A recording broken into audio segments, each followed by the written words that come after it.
It was a road less traveled, an offshoot of the more heavily used Oregon Trail, a route that stretched from near present-day Casper, Wyoming, past the eastern flank of the Bighorn Mountain, then westward to the Yellowstone River, and on to the gold fields of Montana Territory. The Bozeman Trail started in the midst of the Civil War and ended in 1868, just 1 year before the completion of the Transcontinental Railroad. It was the last of the great gold rush trails, a shortcut to dreams of fame and fortune. The allure of the most recent gold strike and being there at the beginning, hopefully being able to find a good claim, was a strong incentive for these people to move west and to move relatively quickly. You always will have entrepreneurs and people interested in figuring out ways to get there faster. And I think gold rushes in themselves have a nature of speed. It was a landscape traversed by a cast of characters that are Western legend. Some of the most diverse peoples of our Western history were here or came through or lived here. It was a terrain rich in grassland and teeming with wildlife. Tribal land. So this was prime habitat for game, for living, and it was worth fighting for and dying for. The buffalo was our whole livelihood. I mean, that was our home, our clothes, our shields. These competing aspirations, traditions, and expectations would lead to a clash of cultures. The perspective of the Lakota is this is our home and we want to protect it. And the perspective of the people on the Bozeman Trail are we just want to get to the gold fields. And then the attitude of the federal government, well, maybe we need to protect these people. As a result, military forts were built. Treaties were broken. I have said 3 or 4 times that the document that you have before you is not the document that I agreed to. I did not agree to this treaty. And war erupted. It was the beginning of the Indian Wars here and the beginning of the real heavy bloodshed. They had no idea there were 1,500 Indians waiting in a well-staged ambush.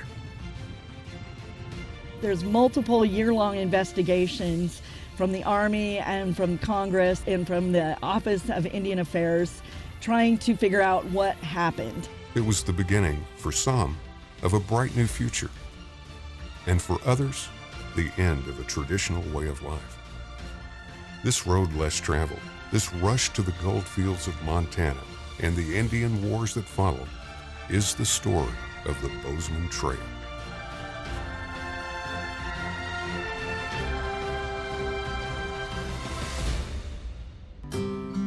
Production of the Bozeman Trail, A Rush to Montana's Gold, was made possible in part by the Big Sky Film Grant, a grant from Humanities Montana, an affiliate of the National Endowment for the Humanities, and funding from the Wyoming Humanities Council, helping Wyoming take a closer look at life through the humanities. This project was also made possible with the support of the Gilhausen Family Foundation, the Rocky Mountain Power Foundation, a division of Pacific Corp, and grants from the Wyoming Cultural Trust Fund, a program of the Department of State Parks and Cultural Resources.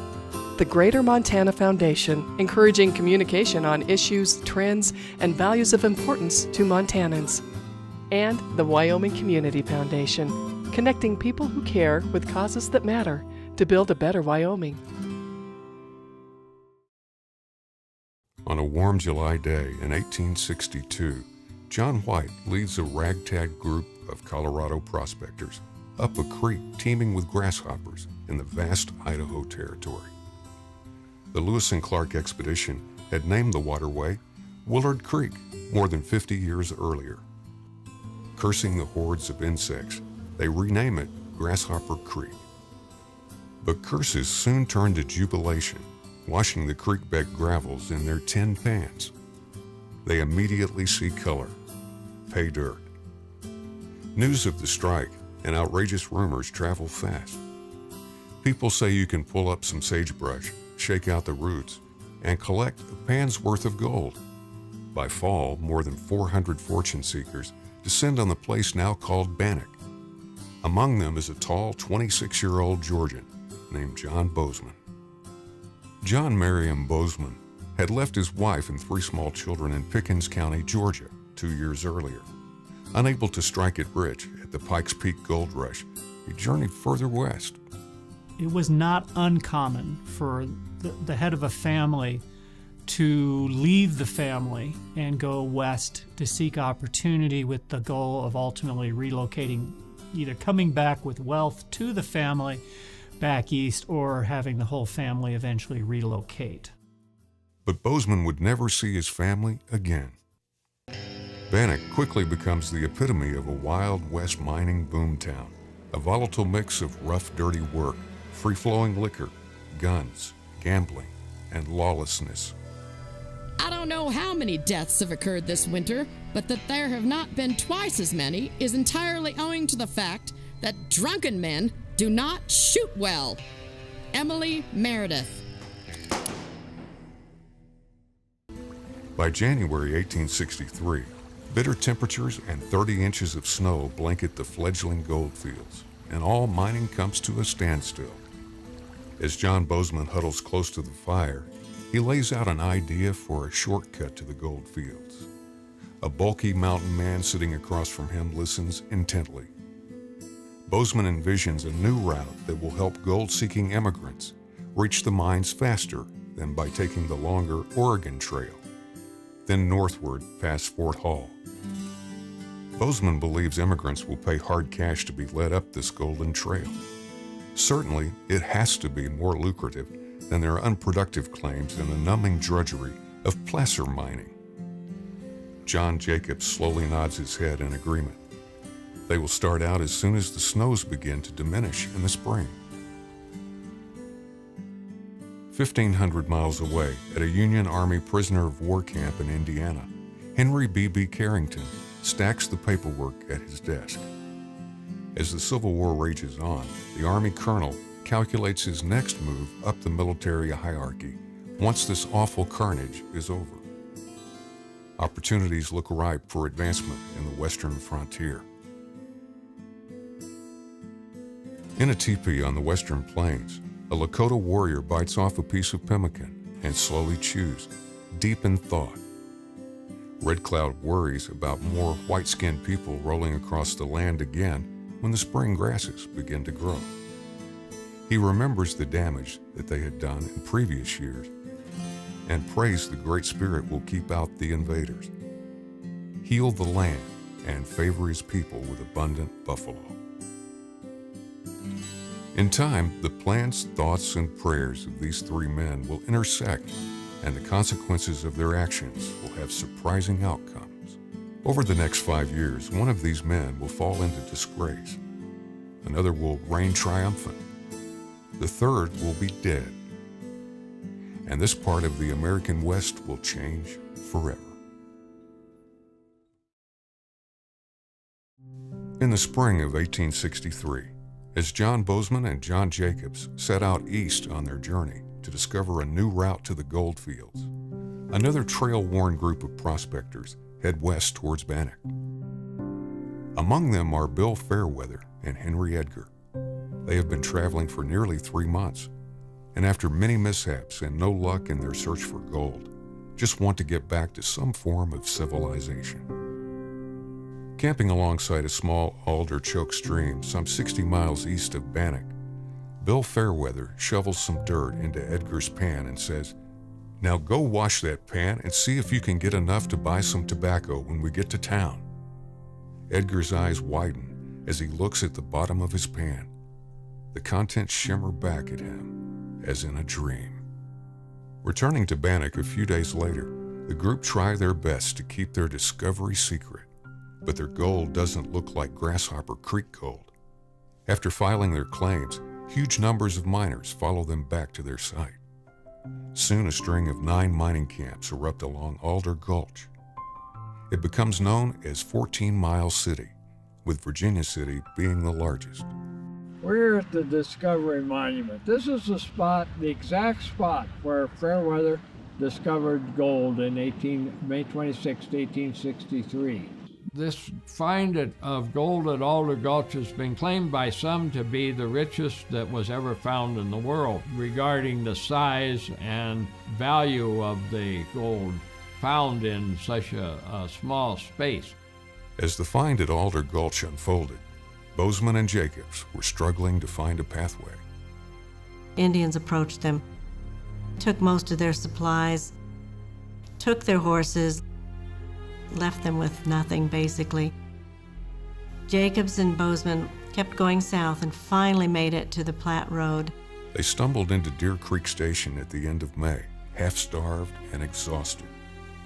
Deer Creek Station, at present-day Glen Rock, Wyoming, consisted of a trading post, a detachment of cavalry, and a telegraph station. Ironically, if Bozeman had never left Bannock that spring, he could have been among the first to strike it rich at Alder Gulch. Luck seemed to elude him time and time again.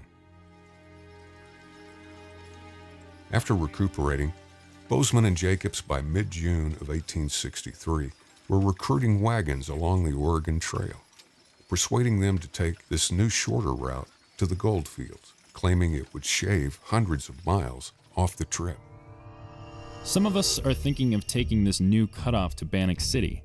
It is a new route, part of which has never been traveled over in wagons. But it is from 300 to 500 miles nearer than any other route. It is, however, attended with some disadvantages in the opening of a road, etc. It is also more or less dangerous being through the heart of Indian country. At least a month or 6 weeks of travel saved by going through. Sam Word. In early July, Bozeman and Jacobs put together a wagon train consisting of about 46 wagons and 90 people. It left for the gold fields on July 6, 1863. By July 20th, the group had traveled about 140 miles to Rock Creek, just north of present-day Buffalo, Wyoming. This is Rock Creek. We believe it's the Rock Creek crossing of the Bozeman Trail, and it is marked that way. John Bozeman's first trip in 1863 was stopped here and gathered here with his wagon train. A large group of Native Americans came to him and said, "You need to stop here." They come, they said, to warn us not to proceed further through their country, that they were combined to prevent a road being opened through here, that if we went on, we would be destroyed, that they would be our enemies, that if we turned back, they would not disturb us. Sam Word. That evening, the train held a meeting to decide what to do. John Jacobs and the other guides lobbied to turn back, believing the small train would be vulnerable. Bozeman wanted to go forward. In the end, most of the immigrants voted to return to the safety of the Oregon Trail. But before they broke camp the next day, there was trouble. A grizzly bear appeared in the brush, and some of the men took up their guns and went after it. In the forenoon, a large grizzly bear approached our camp. 15 to 20 went out to give him a fight. They wounded him. He charged upon the nearest of them from the bushes and hurt 2 men badly. Knocked them both down, gashed one's head to the skull badly, and tore off the underlip and part of the jaw of one man. Sam Word. But it wasn't just a bear that provided trouble in Bozeman's 1863 train.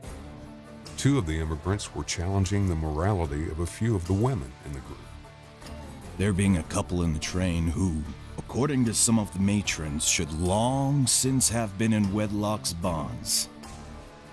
Bozeman kindly consented to mitigate the scandal by tying the nuptial knot one bright evening at the head of the corral. James Kirkpatrick. As the immigrants headed back south, their camaraderie began to evaporate. Our train is getting more and more split up. I look for it to divide soon. Looks like they cannot agree and work together. I wished I were back on the Platte. Sam Word. Adding to the discord, Bozeman and 9 others from the group chose to continue to the gold fields, riding by night to avoid detection by the Indians.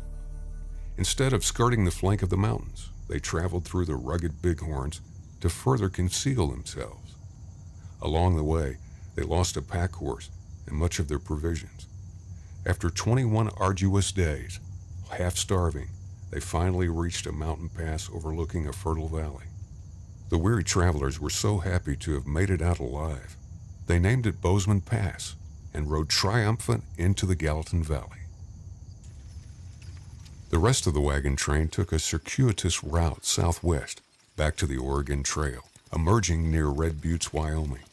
Disgruntled and angry, the gold seekers continued their journey, now even longer than if they had avoided the cutoff. It makes me sick to think of it. Lose a month and travel 300 miles for nothing. Sam Word. They finally made it to Alder Gulch and newly sprouted Virginia City on September 27, some 50 days later. The Bozeman Trail, it seemed, was a failure. The route over which John Bozeman attempted to lead that first wagon train followed ancient Indian pathways from thousands of years of habitation. Rock cairns still exist today, marking this great north-south passage. The old north-south Indian Trail, it was a trail that actually came around the head of the Rocky Mountains up in Alaska, Canada, and then came around and got on the east side of the Rocky Mountains. They went through Canada, Montana, Wyoming, New Mexico. Probably back as far as 11,000 years, you'll find evidence of continuous inhabitation along particularly the Rocky Mountain regions and the Bighorn regions. Pictograph Cave is right here. They have documented human occupation at that cave 9,000 years old. This is a transportation hub. This is the superhighway of ancient days. Eastern Montana and northeastern Wyoming's Powder River Basin was the home and hunting grounds of the Crow Indians for many generations. They were driven out to the northwest in a war with the Lakota Sioux in 1857, who along with the Cheyenne and Arapaho established themselves as the dominant powers in the region. The tribes traveled in unison with the vast bison herds. The buffalo was our whole livelihood. I mean, that was our home, our clothes, our shields. The buffalo was very much revered, but he was also hunted for food. But by the mid-1860s, these hunting and cultural traditions of countless generations were about to collide with a powerful industrial force representing a very different vision and value system. When the Lakota come into Powder River and the Northern Cheyenne and the Arapaho, they feel like they have fought honorably for that land, and that is their land. They don't want any more intrusion because they're very aware of what wagon trains and the military do when they come into a country. By the 1860s, the Oregon Trail had been established for more than 20 years. Hundreds of thousands of immigrants had journeyed west, wagons, oxen, mules, and horses grinding down the land.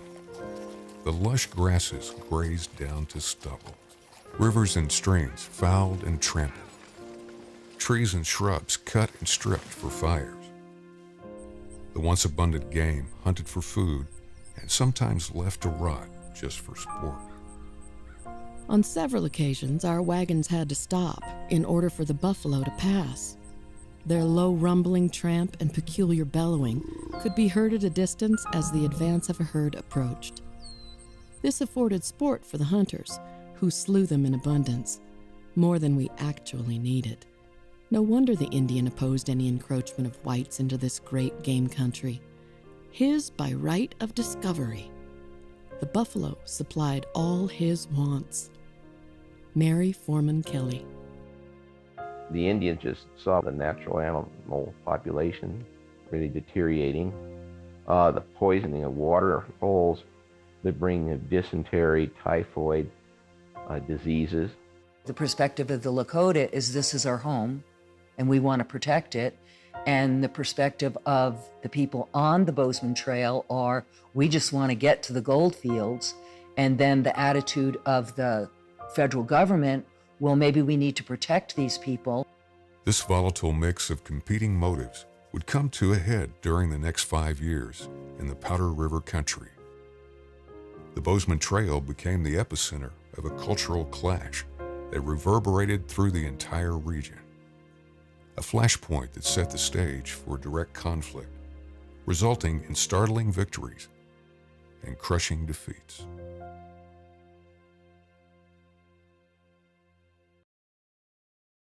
Besides the Oregon Trail, there were a number of routes and transportation options already in place to get to the new gold fields of what would become Montana Territory. But none of them were particularly fast or cheap. There were stagecoaches that ran through Salt Lake and then north to Virginia City. There were steamboats from Missouri River up to Fort Benton, and then stagecoach south to Helena and Virginia City. There was the Mullen Road from the northwest, from the Pacific. So there were several routes and ways to get there. But of all the ways to get to the gold fields, the cheapest and most popular by far was by wagon. Buying a wagon and outfitting it for a family of 4 cost about $600 to $800. Wagons were loaded with food and supplies for the trip. Nellie Fletcher, an 1866 traveler, described her mobile pantry. We have plenty of everything good in our large wagon. We have dried apples, peaches, prunes, and currants, canned peaches, canned green corn, oysters, steamed, I believe. We have 16 quarts of tomato catsup. We have 500-pound sacks of flour, bacon, ham, and codfish, potatoes and butter, plenty of tea, coffee, sugar, and molasses vinegar not left out. We have a little keg of golden syrup, which is very nice. Other supplies included candles, cooking utensils, dishes, pots, and pans, even sheet iron cook stoves. Tools were also a necessity: axes, saws, spare wagon parts, and of course, firearms. All the men were well armed with revolvers, rifles in the front seats of the wagons, easily got at in case of use. Plenty of provisions in each wagon, sufficient to last for 6 months.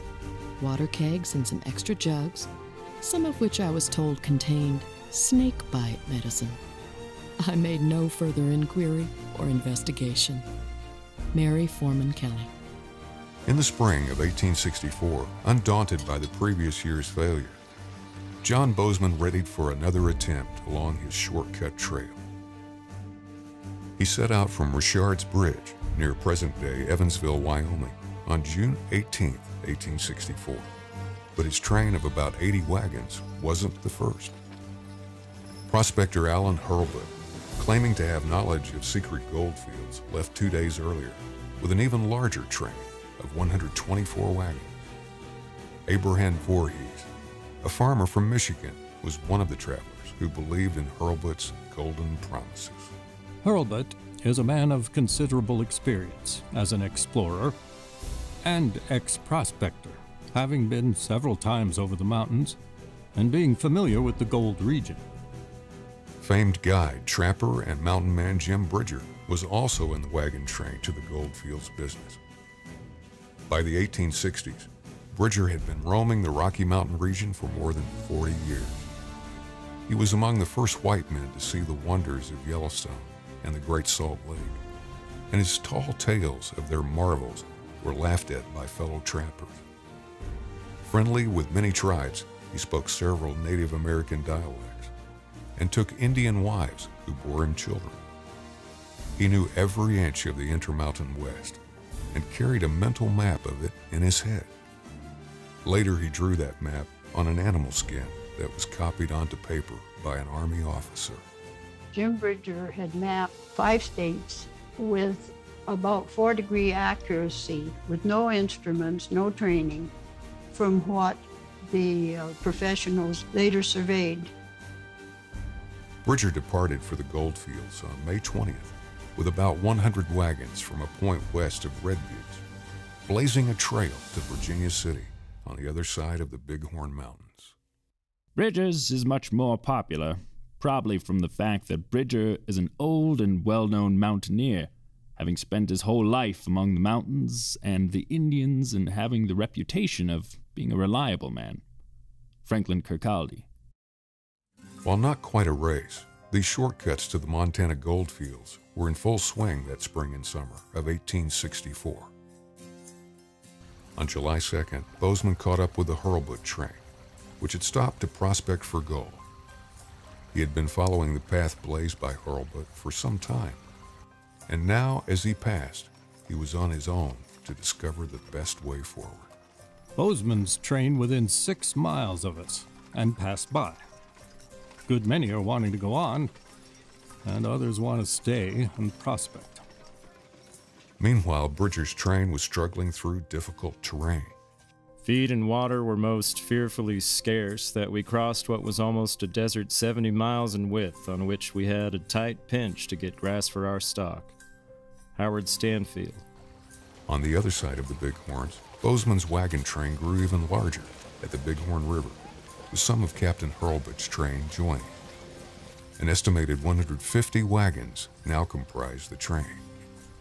The captain told a number of us that he knew where there was plenty of gold, but now we begin to think he has fooled us some. And there are a number that will leave the train tomorrow morning without doubt. The Bighorn River crossing could be difficult, especially early in the season. Sometimes the wagons were caulked and floated across. Other times, days were spent building crude rafts. Later in the year, the flow was lower, making for an easier crossing. After the Bighorn crossing, Bozeman was unsure of the route. Mountain man John Jacobs didn't accompany him this time, and he simply didn't have the knowledge or skills of a Jim Bridger or even Alan Hurlbut. So he traced a route northwest over numerous creeks and rough terrain.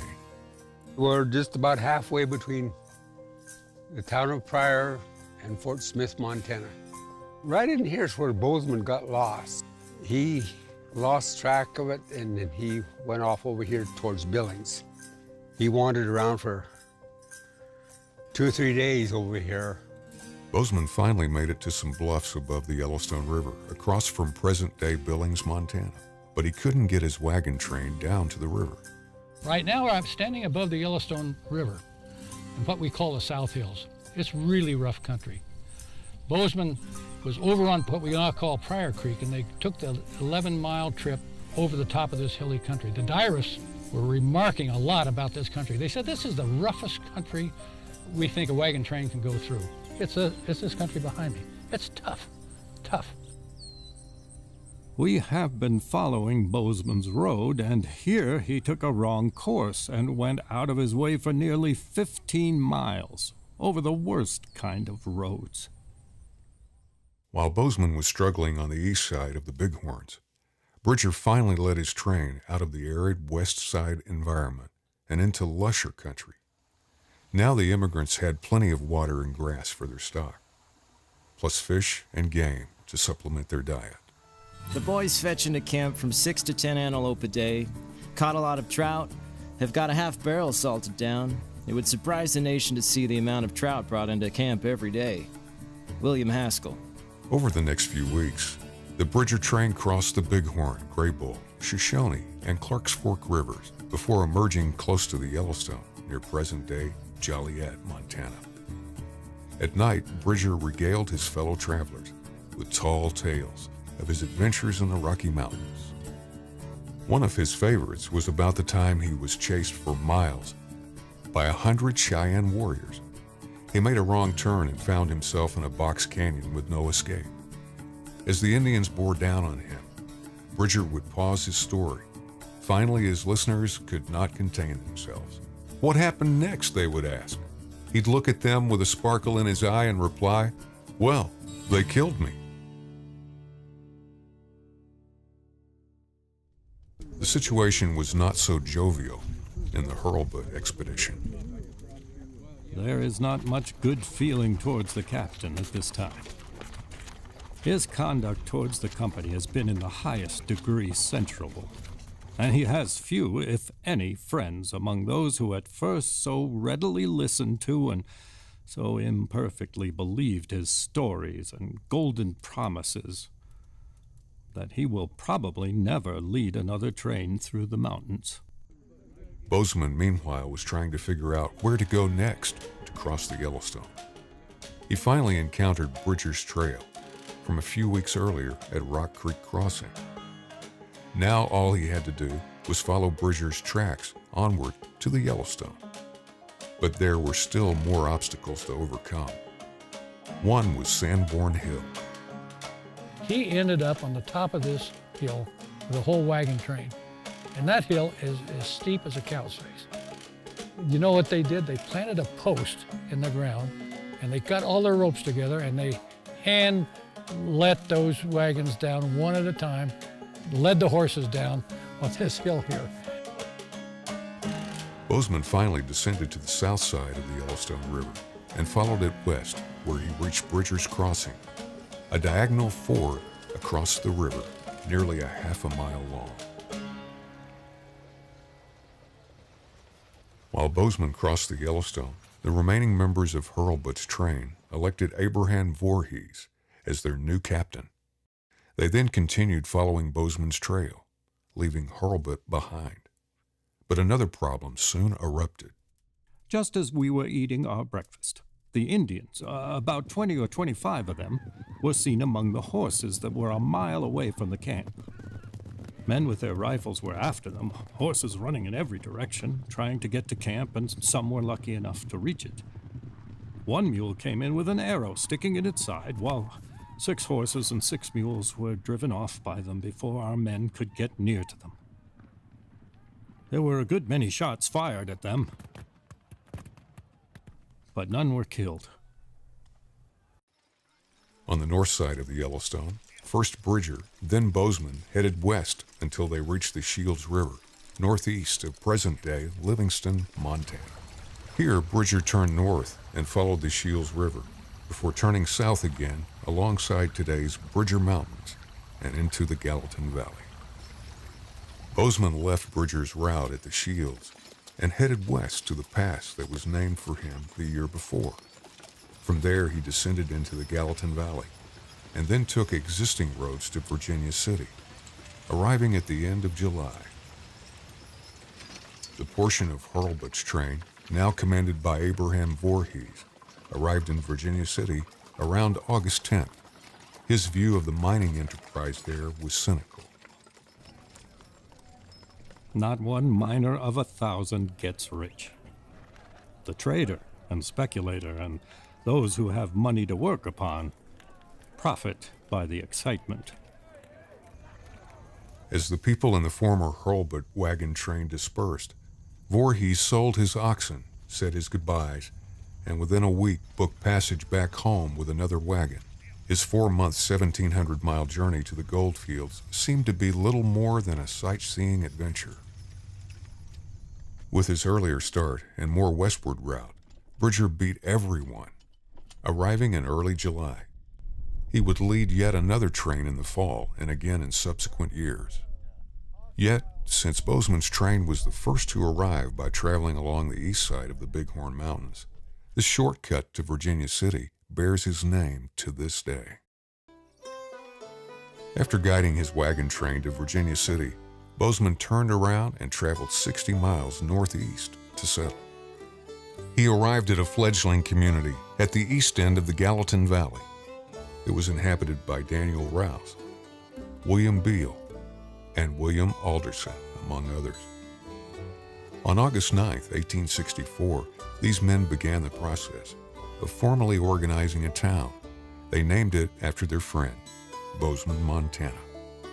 Bozeman and the others recognized it as an ideal spot for wagons to lay over upon entering the Gallatin Valley via the Bozeman Trail. They hoped to make some money in the process. One immigrant who camped there later in 1864 was visited by Bozeman and Rouse, who tried to persuade him to settle there. They spoke eloquently of its many advantages, its water privileges, and its standing right in the gate of the mountains, ready to swallow up all the tenderfeet that would reach the territory from the east, with their golden fleeces to be taken care of. W.J. Davies. Bozeman was elected recorder of the district and eventually became probate judge. He would lead no more wagon trains into Montana. 1864 was a big migration year. About 40,000 immigrants traveled the Oregon and California trails to western destinations, including to what had become Montana territory. By contrast, after the initial forays of Bridger, Hurlbut, and Bozeman, only some 1,500 people attempted the Bozeman Trail later that year. Fearing Indians, many people thought it was just too dangerous. It was here that our train divided. Half of the wagons going on by the way of South Pass, Green River, Soda Springs to Montana, while the rest going north by what was called the Bozeman Cutoff. It was considered a dangerous road to travel. It ran over, through, and across the hunting grounds of the Sioux, who had no love for the palefaces. Mary Foreman Kelly. The attitude of the immigrants towards the Indians varied from aggressive hatred and fear to interested fascination and even admiration. This day there was motion put forward and carried in the morning for the indiscriminate slaughter of all Indians, but was reconsidered and acted upon in the evening, and resulted in favor of letting them alone so long as they did not intrude on us. Richard Owens. There are a great many Indian lodges, or teepees, as they call them, all around. We saw a good many Indians, some of them herding their stock and some around their lodges. They have a great many ponies. We saw some of the squaws riding horseback, sitting on the horse man fashion, with their blankets all around them. You ought to see their ornaments. Some wore large bracelets of brass, and some had beads of tin around their arms. They were dressed in style, I tell you. Nellie Fletcher. About 300 Arapaho Indians are camped near here and came to our camp tonight loaded with furs and robes. And some of the boys struck up a lively trading post. The handsomest robes I ever saw were bought for a pair of common soldier blankets. A cup of flour bought a pair of beaded moccasins, and one man bought a gray wolf robe for 12 matches. Theodore Bailey. Among all the tribes of the Northwest, the Crow stands first in manliness and physical perfection. They also have pride of race and nation. They can be trusted as friends within its boundaries whenever they are treated with the consideration they deserve. Margaret Carrington. For some, fear of Native Americans was justified. Even though outright assaults on wagon trains were rare, there were exceptions. On July 7, 1864, the Townsend train, consisted of 150 wagons, was attacked on the Powder River in present-day Wyoming. The Indians even lit a grass fire to burn out the wagons. But the immigrants dug a trench around the circled wagons and filled it with water. After a 6-hour battle with superior weaponry, the immigrants were finally able to fight off the Indians. The Indians only had bows and arrows. The arrows had iron heads and were very effective at short range. But after they had made a few rushes, our guns had thinned them out and they kept out of range pretty much. We had some long-range guns and kept picking them off and got quite a number of them. We never did know how many. Frank Wager. The Townsend party lost 4 men in the encounter. 2 were quickly buried, and the other 2 presumed dead. As the next wagon train approached the site of the battle a few weeks later, a horrific scene awaited. We moved out at 8 this morning, and some of our advance guard came on the body of the man killed. He had been buried by his friends, but the wolves had taken him out and devoured much of his body. We buried him again. Richard Owens. Besides hostile Indians, the Bozeman Trail immigrants experienced other hardships along the way. Passed through among barren, desolate region. Grass very scarce, nothing but alkali water with sandy road. Alkali 1/2 inch thick all along the creek.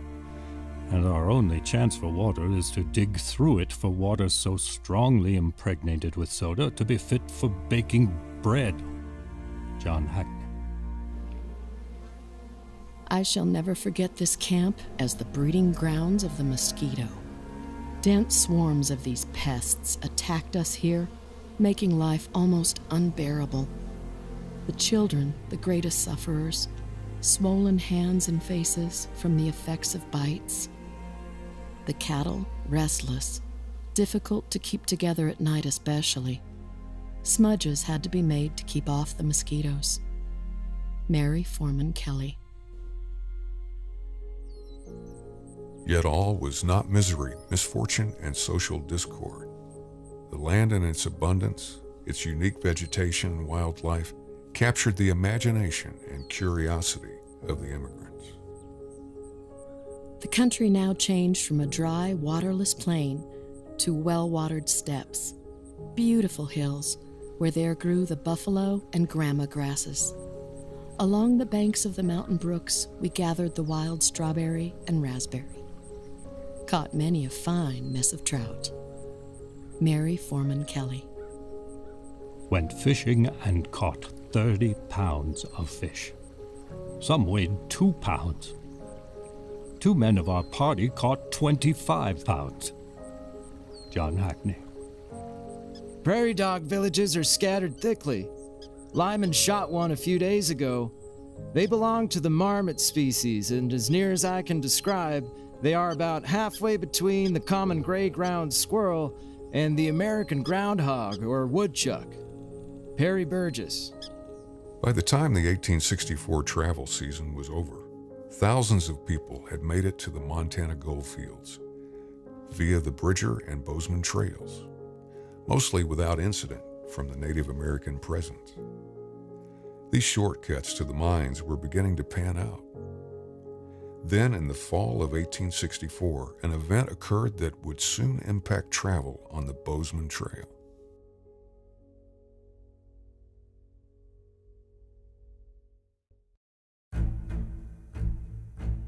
On November 29, 1864, Colonel John Chivington, leading a ruthless volunteer cavalry, attacked Black Kettle's peaceful Cheyenne village in southeastern Colorado Territory. They killed and horribly mutilated nearly 200 Native Americans, most of them women and children. Damn any man who sympathizes with Indians. Kill and scalp all, big and little. Nits make lice. As a result of Sand Creek, various tribes began attacking along the Platte River Road the following spring and summer. Large numbers then moved north to the Powder River country. Here, they coalesced around the Lakota Sioux warrior Red Cloud. The seeds of a unified Indian resistance were sprouting. Red Cloud was born in 1822 near the confluence of the Blue and Platte Rivers, east of today's North Platte, Nebraska.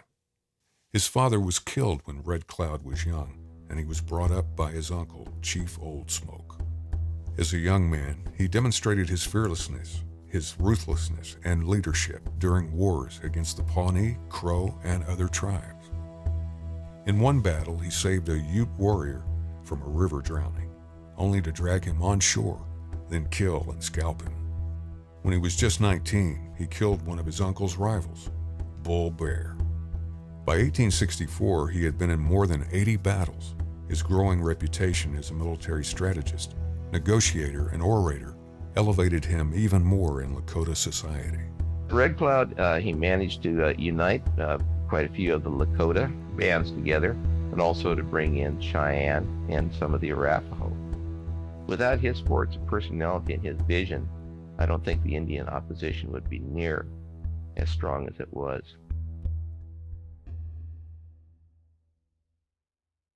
By spring 1865, with the increase of continued Indian attacks, The Bozeman Trail was shut down to immigrant traffic, but not to the military.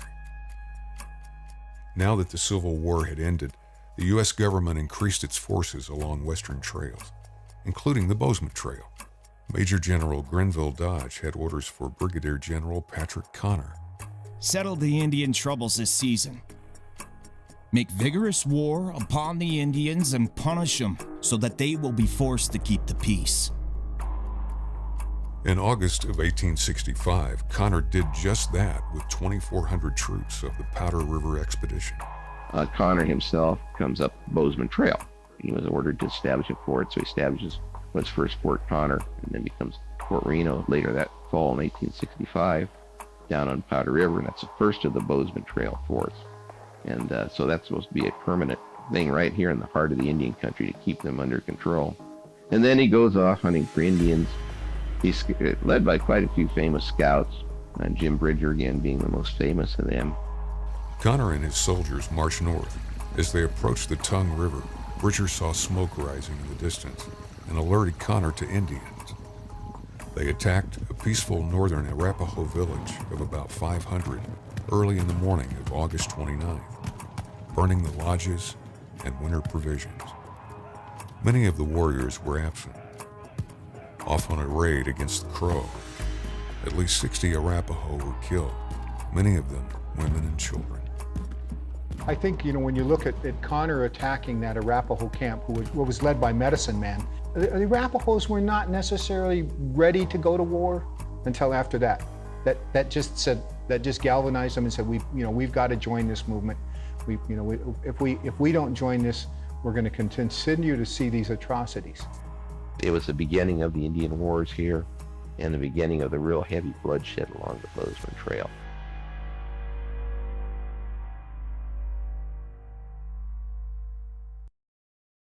In 1866, the Bozeman Trail was once again open to immigrant and other non-military travel. But now many of the wagons were driven by freighters and teamsters moving merchandise, equipment, and livestock. Fewer prospectors were traveling, their places taken by merchants, professionals, craftsmen, and others wanting to provide goods and services to the now burgeoning mining towns. Opportunity was knocking. They were off to mine the miners. But by an official order on February 28, 1866, all wagon trains were required to get permission to travel. Indian trouble was still on everyone's mind. So much so that in the spring of 1866, Cheyenne, Sioux, and Arapaho bands were invited to a peace conference at Fort Laramie.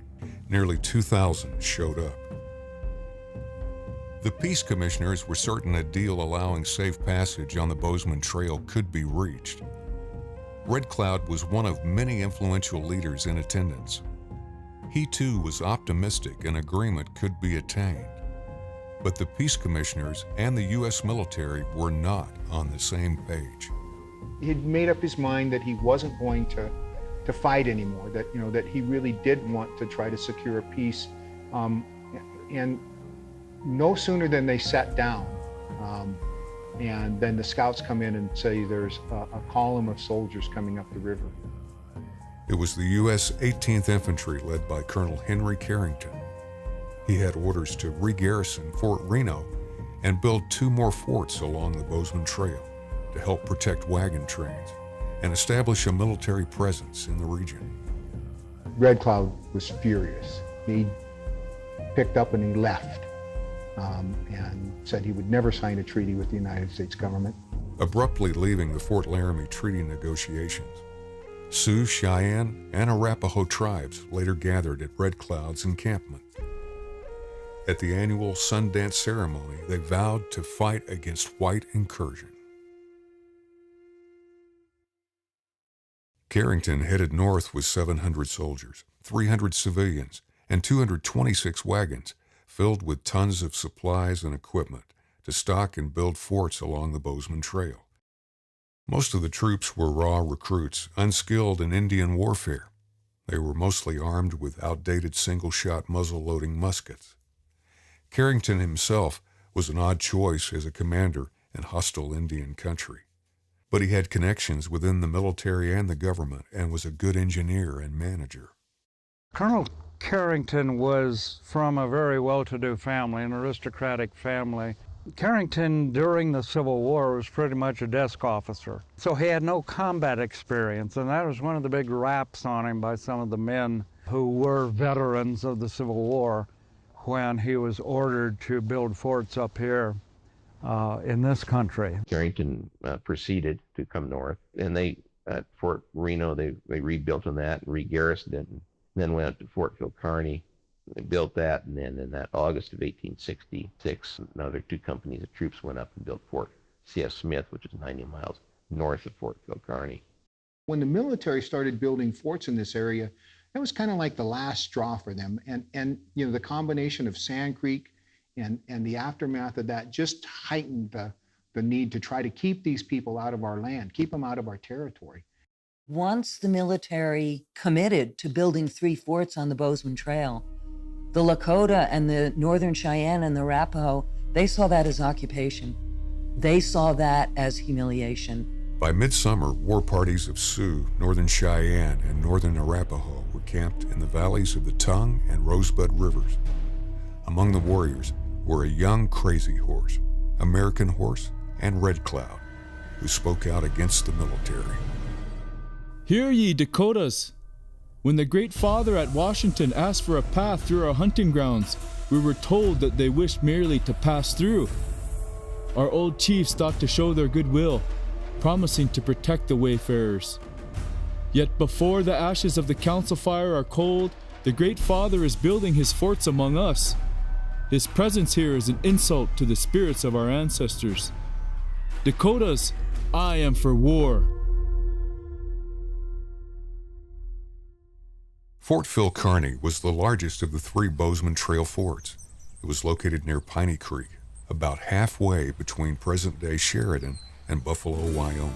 They arrive in July of 1866 on Friday the 13th and decide that this is the best place to set up the largest stockaded fort in the West. It was a massive undertaking. Carrington does a really good job selecting where the fort should be placed. This is the most beautiful place for a fort that I've seen west of Fort Leavenworth. Its mountain scenery is most striking and majestic, with its beautiful range of hills on either side, north and south, as it were throwing their arms around and clasping one in their bosom. William Thomas. So the location, while you can see it's beautiful and it gives you a great vista and a view of the land around you, there's no wood, and so they had to send civilians and ultimately soldiers to protect the civilians miles away to cut wood, to bring it to be able to build the entire perimeter of the fort and all of the structures inside of the fort. So that was a real problem.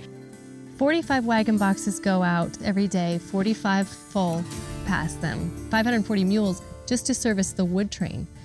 Massive wood gathering effort going through. At its peak, Fort Phil Kearny encompassed 17 acres and numerous structures, including officer, enlisted man, and civilian quarters, a hospital, mess hall, stables, shops, and 2 sawmills. 400 troops and 150 civilians inhabited this fortress on the Little Piney Creek in the heart of Indian country. By the end of July 1866, all wagon trains arriving at the slowly emerging fort were required to consolidate into larger trains before proceeding. More military trains were also on the trail, often traveling with immigrant trains to protect them. Everyone was much more alert to danger. Livestock were heavily guarded, and men rarely wandered off alone to hunt or fish. The military moves in, and the Indians knew there was a war. So by 1866, the Indians were attacking, and there was 1 week in July when 24 civilians and soldiers were killed in attacks all along the trail from the North Platte to the Bighorn River. William Thomas, traveling with the 1866 Kirkendall wagon train, was preoccupied with immigrant graves along the route. By the time he reached the site of the new Fort Phil Kearny, he was filled with ominous feelings about traveling through Indian country on the Bozeman Trail. I'm meditating upon the advantage that I am about to take. Counting the cost, summing up the danger, cold chills run through my blood. William Thomas. Arriving at the Bighorn River without incident, the word around camp was no more danger from Indians, for they were now in Crow country. So after crossing, Thomas put his faith in God and left the small Kirkendall train with his 8-year-old son, Charlie, and hired driver. Over the next 6 days, they journeyed to the Yellowstone River alone. This site is kind of a sad story to tell. William Thomas was a farmer back in Illinois, and he'd lost his 2 daughters and his wife sometime before 1866. He and his son decided to come west. Can you imagine, though, going through this country without even one firearm? He was a religious man, and he thought the good maker was going to take care of him. They'd finally made it to the Yellowstone. They felt safe. They built a campfire. They had a little celebration. Unfortunately, Indians caught him here, killed he and his son and the hired man. Shortly after, the miners came down with their wagon train, and they found the bodies. The Bozeman Trail has many sad stories, and this is just one of them.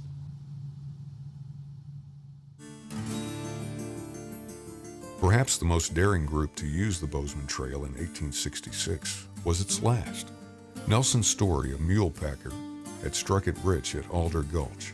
Always the entrepreneur, he saw a need for beef in the new Montana Territory and went to Texas with $10,000 to buy cattle. Story bought 1,000 head of cattle at bargain rates in the devastated post-Civil War Texas economy.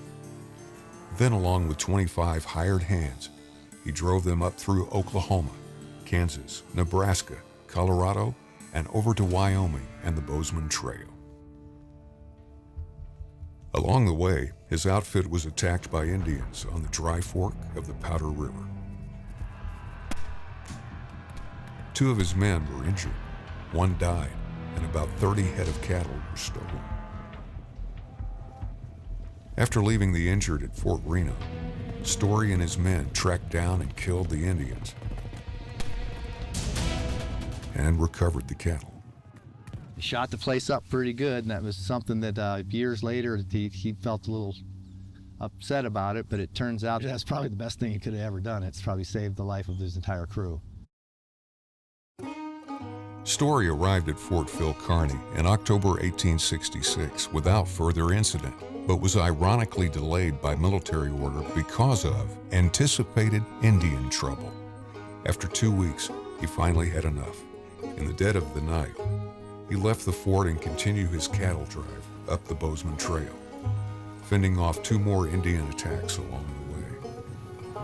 Stopping near present-day Livingston, Montana in December 1866, Story eventually sold some of his stock at a huge profit and established cattle ranching in Montana with the rest.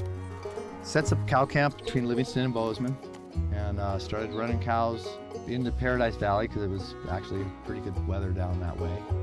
But his main operation was out of Bozeman. And he also had an operation, of course, in Virginia City and Nevada City. Variously described as a fearless tough guy, a scoundrel, and a robber baron, he was also said to be generous, intelligent, and compassionate. If he got mad at you, he might actually pistol whip you. But at the same time, if you needed help, he'd buy you a house. Nelson Story eventually settled in Bozeman, Montana, and became its first millionaire with interest not only in cattle, but flour mills, banks, stores, and real estate. He was a good friend of John Bozeman, who by 1866 had solidly established himself in the town that bore his name. He was involved in many businesses. He was an entrepreneur, he was involved in civic activities, and he had lots of contacts. In April 1867, friend and flour mill owner Tom Coover talked Bozeman into going to Fort C.F. Smith with him to secure government contracts. Bozeman had serious misgivings about the trip, but after much pressuring, he finally agreed to go. The Gallatin Valley was already in a panic in spring 1867 when John Bozeman and Tom Coover set out to go to Fort C.F. Smith. That spring, there were rumors of Indian threats that would come over the mountains and attack into the Gallatin Valley. So John Bozeman was very apprehensive about this trip. We're standing in Katy Coulee. The Yellowstone River is 300 yards that direction. This is kind of an interesting place in Montana history. It's told that Bozeman had a bad feeling about what was going to happen in front of him. They stopped here in this coulee, right where we are, very close, to have lunch. While they were eating lunch, 5 Piegan Indians showed up. They signaled that they were hungry and they wanted to eat. They came into camp. They were offered food. At that time, the Indians drew their arms and killed Bozeman. His partner was still armed and fought his way and hid in the brush and escaped.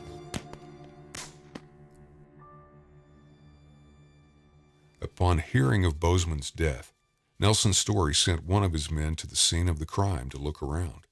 He reported that there were no signs of Indians or Indian pony tracks around Katy Coulee. Coover's wound was said to have had powder burns, which could have been self-inflicted. This led some to believe Coover himself killed Bozeman. Others pointed to business foes or jealous husbands. But Indian culprits remain the most plausible explanation. A burial party soon arrived, and John Bozeman, age 32, was interred on the spot next to the Yellowstone River. 2 years later, Nelson Story had Bozeman's body dug up and reinterred at the Story family plot at Sunset Hills Cemetery in Bozeman, Montana. His marker stands to this day, and the questions about his death still swirl. So he died the tragic young hero of the story, which I think has added to a lot to the ambiance, if you will, the romance of his persona. If he had lived on, it would have been interesting to see what he would have done with his life. The news of Bozeman's death on April 18, 1867, served to inflame already smoldering fears that an Indian attack on the Gallatin Valley was imminent, even though the dominant tribe in the area was relatively friendly Crow. It raised such a furor among Bozeman's new citizens that the federal government established Fort Ellis just east of town in August of 1867. Purchases of provisions by the fort and patronage by its soldiers in town pumped more than $30,000 per year into the fledgling Bozeman economy.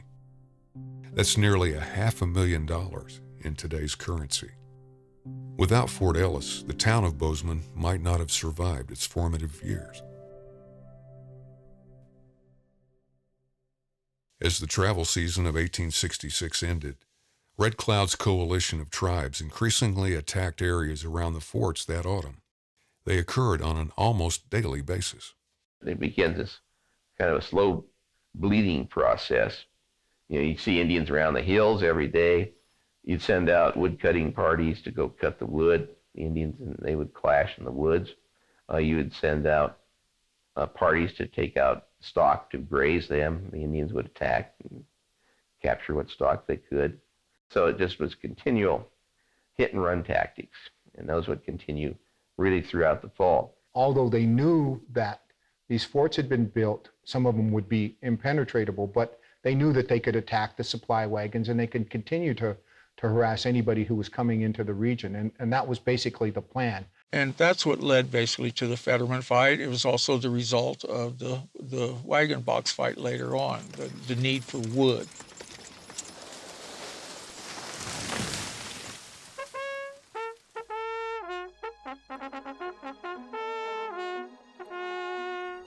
At Fort Phil Kearny, during the autumn of 1866, Carrington's officers included Lieutenant George Drummond, Captain Tenador Ten Ike, Captain Fred Brown, and Captain James Powell. Captain Brown was obsessed with chasing down Indians, which he did on a regular basis.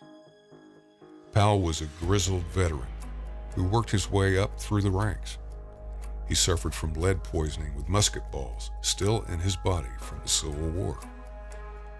Grumman was a hothead who would dash into any battle, and Ten Eyck was in poor health after time spent in a Civil War prison camp. These officers were in charge of an infantry and cavalry comprised of fairly green recruits, poorly armed with mostly single-shot muskets and untested in Indian warfare.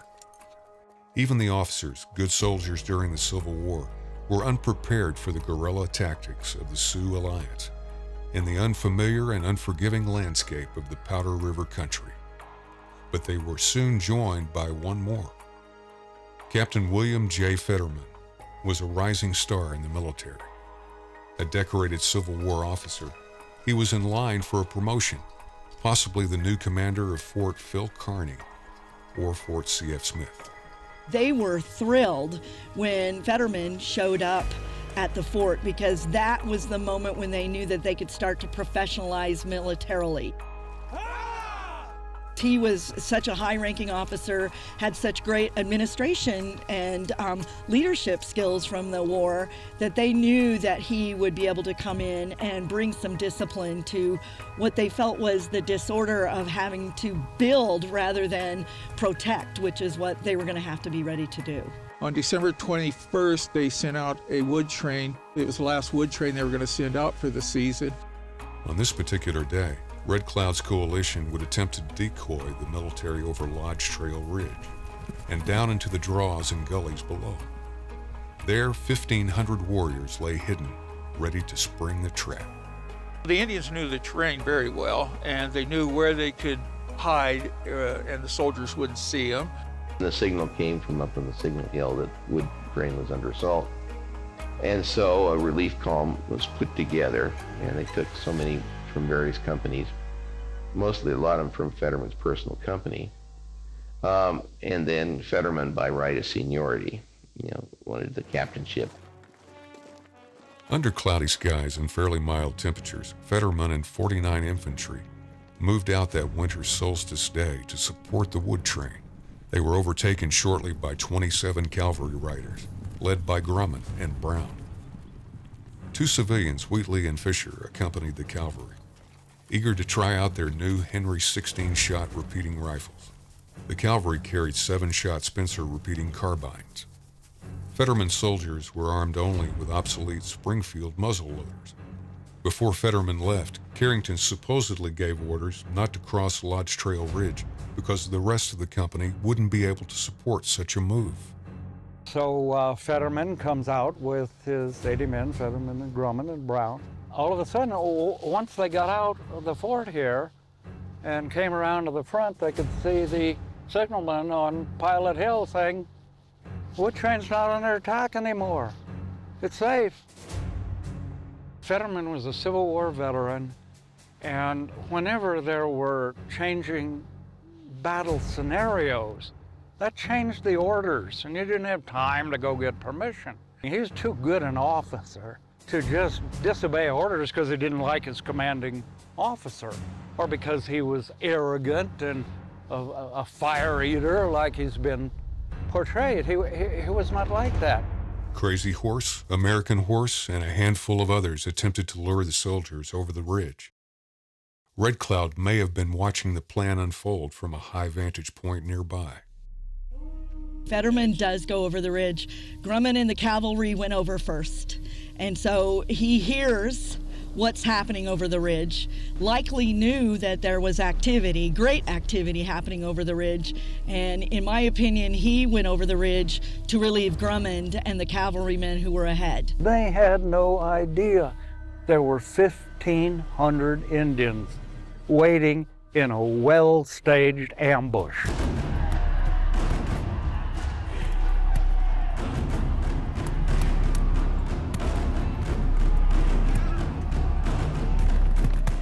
They didn't understand the Indians' abilities to stage an ambush like that, to create a strategic and tactical scenario.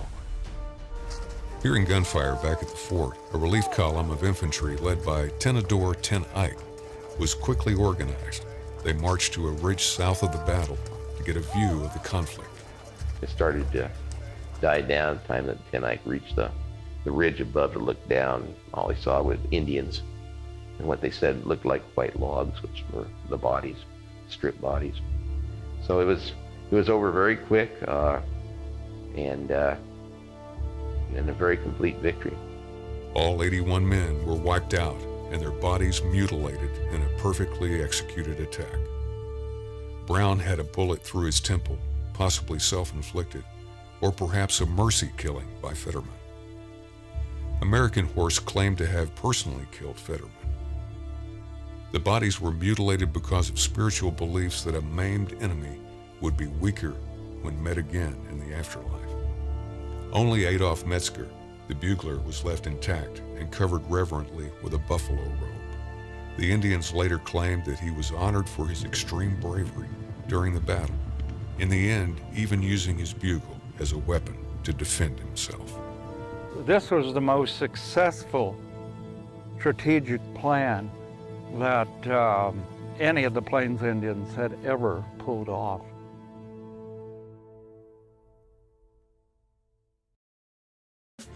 As troops went out to retrieve bodies after the Fetterman massacre, the temperature plunged, the wind spiked, and snow began to swirl. A blizzard was on the way.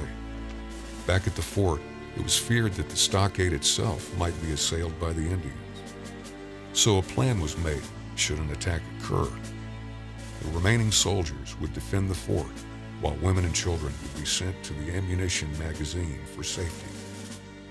If a breach of the fort occurred, the magazine would be blown up, rather than subjecting them to the mutilation seen on the battlefield.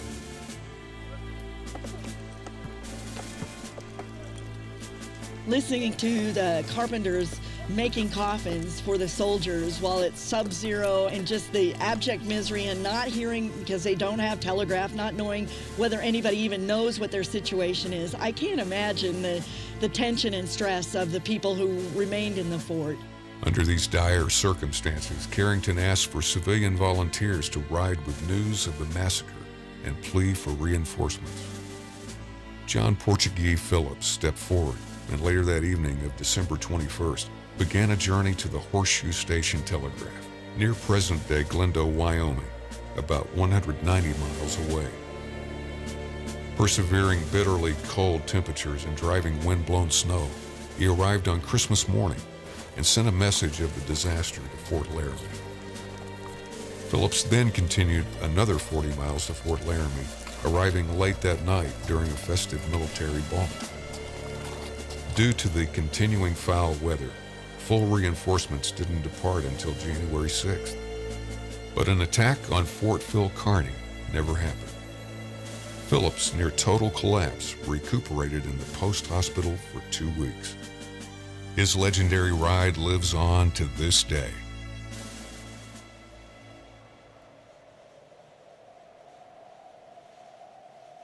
In January 1867, there was another ride through difficult conditions. Because of Army reorganization, Colonel Carrington had new orders to report to Fort Caspar.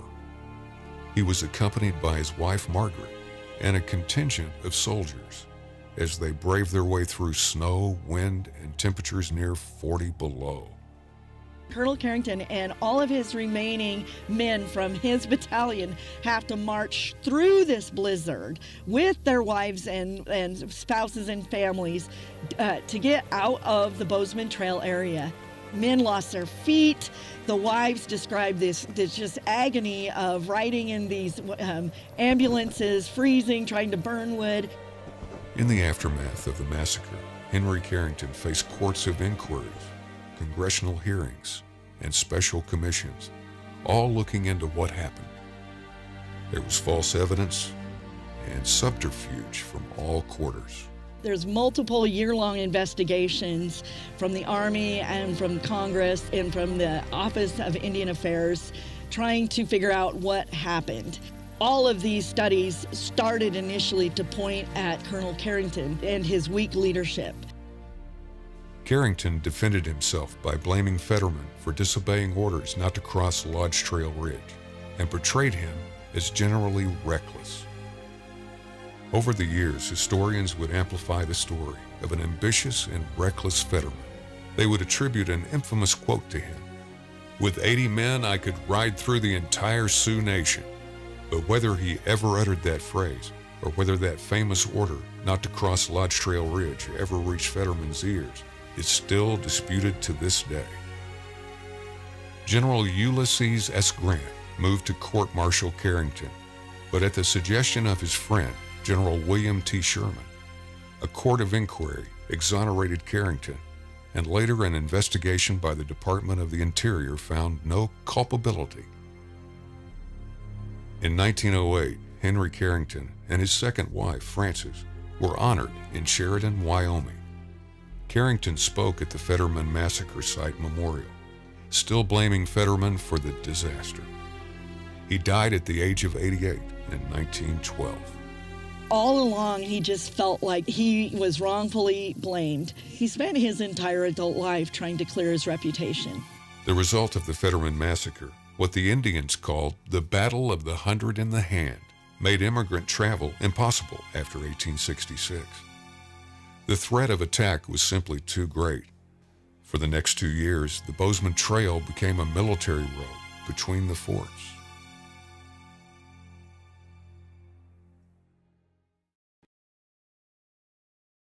In July 1867, after their annual sun dance, Sioux, Cheyenne, and Arapaho warriors decided to attack soldiers around Fort C.F. Smith and Fort Phil Kearny.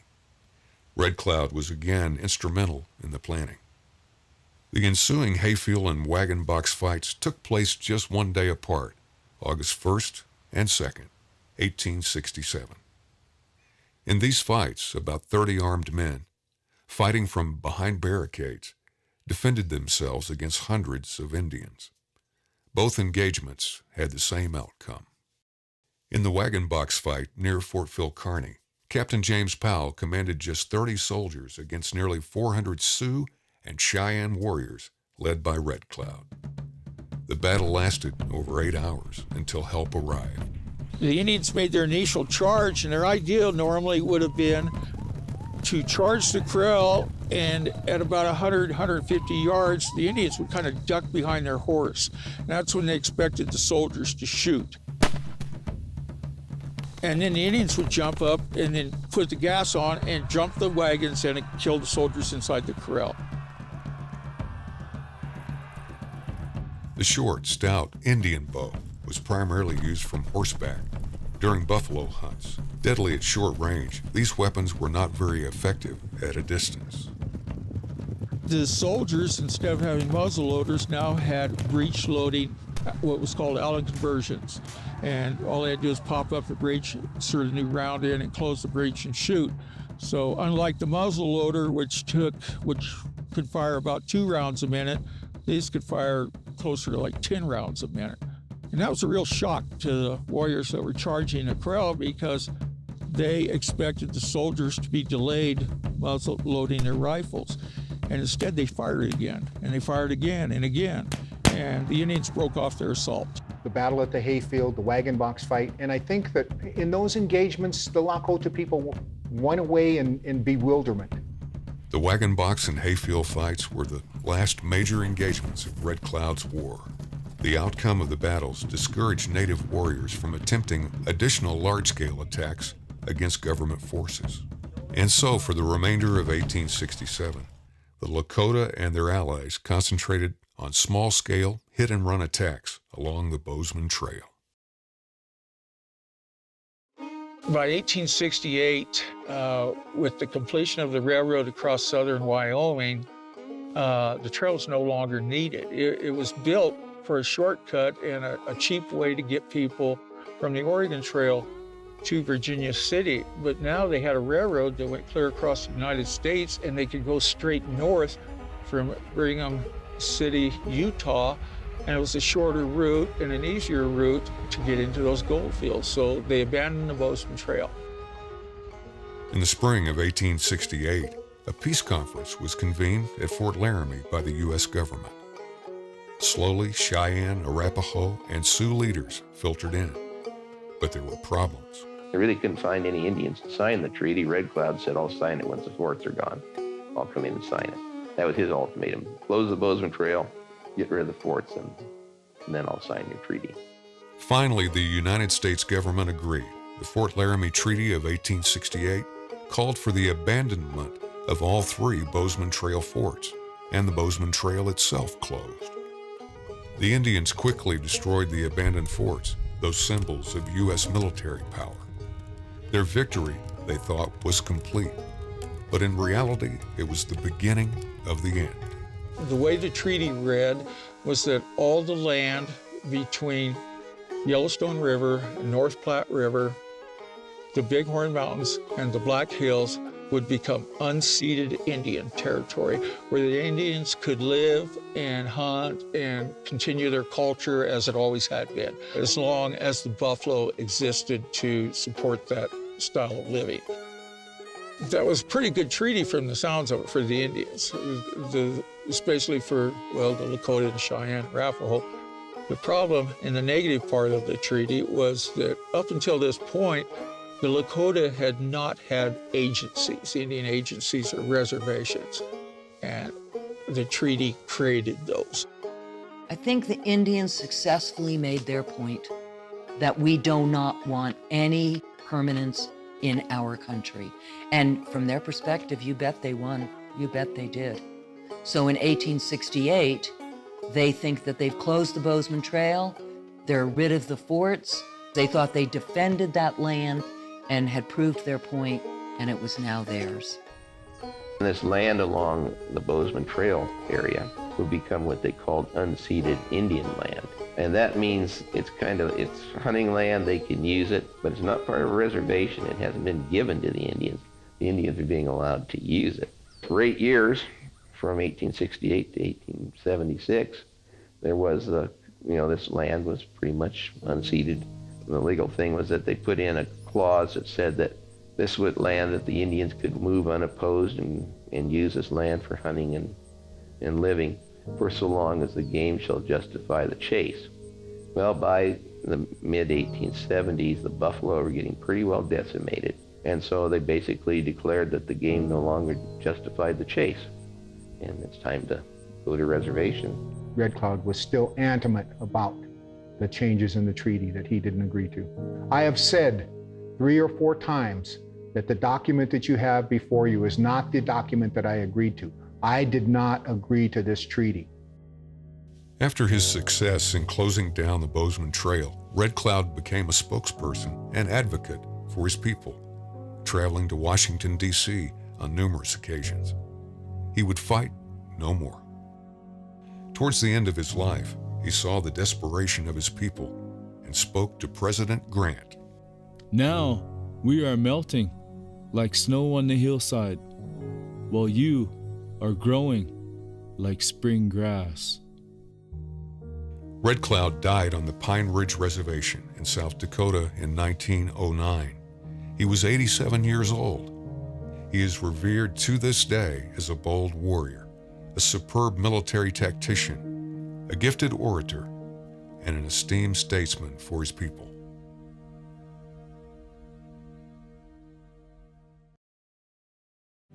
With the discovery of gold in the Black Hills of South Dakota in 1874, a new influx of gold seekers broke provisions of the treaty which led to the Great Sioux War of 1876.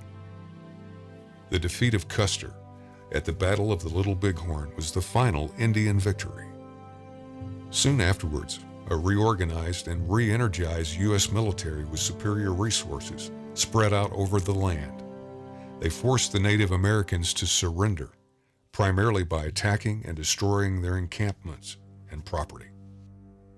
I think for a while the Indians thought they could win, but they didn't understand the industrial force behind, the institutions of the army. It was endless, limitless.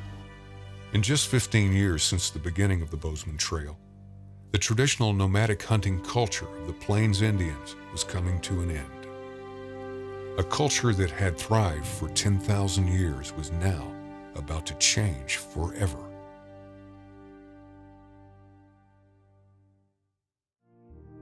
What began with gold ended with gold, a heavy substance the nomadic tribes did not consider useful or valuable. But this glittering prize that eluded most miners motivated John Bozeman to find a different way to cash in on the fever. And in doing so, led not only to his own demise,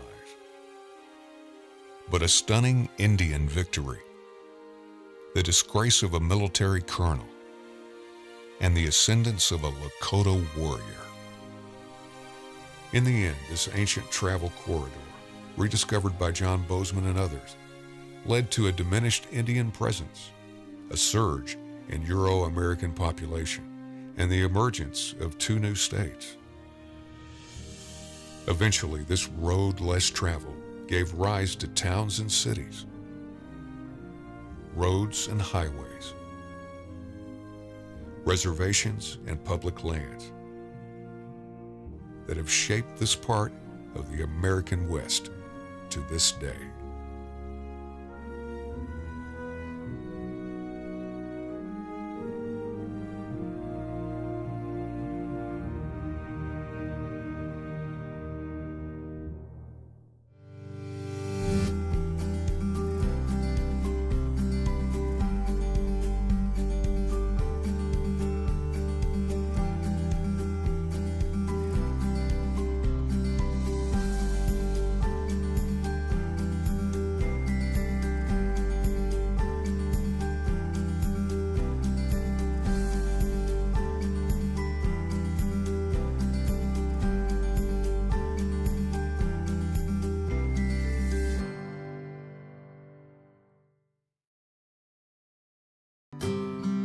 Production of the Bozeman Trail, A Rush to Montana's Gold, was made possible in part by the Big Sky Film Grant,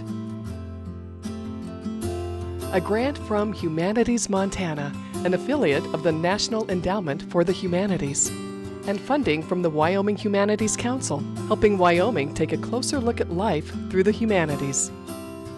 This project was also made possible with the support of the Gilhausen Family Foundation, the Rocky Mountain Power Foundation, a division of PacifiCorp, and grants from the Wyoming Cultural Trust Fund, a program of the Department of State Parks and Cultural Resources. The Greater Montana Foundation, encouraging communication on issues, trends, and values of importance to Montanans. And the Wyoming Community Foundation, connecting people who care with causes that matter to build a better Wyoming.